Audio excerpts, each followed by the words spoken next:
Let me tell you something. When you walk through these doors and you lift your hands to pray, I want you to remember that you're talking to Almighty, all-knowing, all-powerful God, the creator of heaven and earth. The blast of his nostrils can split the cedars of Lebanon. He holds the seven seas in the palms of his hand. He weighs the mountains in a scale and the hills in the balance. You can ask him for things so staggering, so big, that God slides out of his chair and sits on the edge and says to the angels, did you hear what he said? Ask him, ask him, ask him for things that are impossible, because with God nothing is impossible. Ask him to defeat the giants in your life, because our God is a giant killer. Ask him to divide the sea before you and to bury Pharaoh and watch him turn your enemies into fish food. Ask him to send fire from heaven as he did for Elijah, and he will. Ask him to walk with you in the fire of the fiery furnace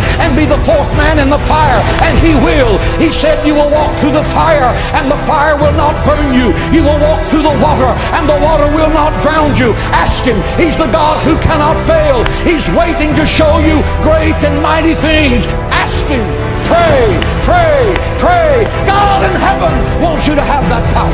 You are made in the image of God. God is not a statue. He speaks, he thinks, he talks, he feels our infirmities. He answers our prayer. He's alive. He's Jehovah Shammah, the God who is there. He's Jehovah Nissi, the Lord who is our banner. He's Jehovah Shalom, the God our peace. Pray, pray, pray. God is in heaven saying, what do you need? Do you need healing? Ask in faith, believing, and I will give it. Do you need supernatural wisdom to make a tough decision?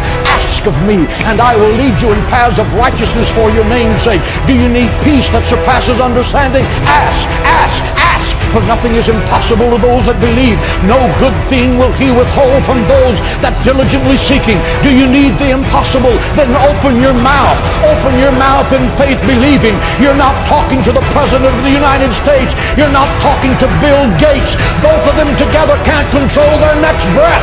You're talking to the creator of heaven and earth. He owns the cattle on 1,000 hills. He uses gold for asphalt on the streets of heaven. He moves mountains. He divides seas. He'll give you wells you didn't dig, vineyards you didn't plant, houses you didn't build. He will make you the head and not the tail, because nothing is impossible to you.